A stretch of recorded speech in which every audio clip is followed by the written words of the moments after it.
वज़ीर आज़म शहबाज शरीफ की रहीम यार खान में मुत्तहदा अरब अमारात के सदर मोहम्मद बिन ज़ैद अल नाहयान से मुलाकात। इलाकाई सूरत हाल और दो तरफा उमूर पर तबादला ख्याल।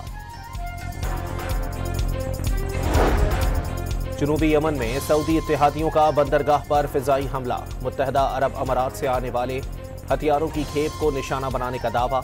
यमनी सदर का अमाराती फौज को 24 घंटे में मुल्क छोड़ने का अल्टीमेटम। दिफाई मुआहदा खत्म करने का ऐलान कर दिया।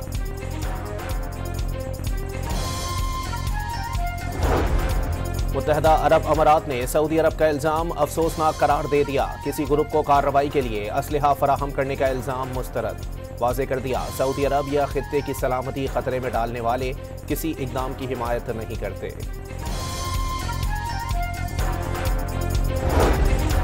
और वज़ीर आला सोहेल आफरीदी की सरबराही में वफ़द को लाहौर में रुकावटों का सामना। स्पीकर खैबर पख्तूनख्वा का स्पीकर पंजाब असम्बली को खत। सिक्योरिटी चेक पोस्टों और गैर ज़रूरी ताख़ीर। वज़ीर आला के साथ अरकान असम्बली को धक्के देने पर इजहार तशवीश। पंजाब असम्बली बाकिए की मुकम्मल तहकीकात और ज़िम्मेदारों के तयन का मुतालबा।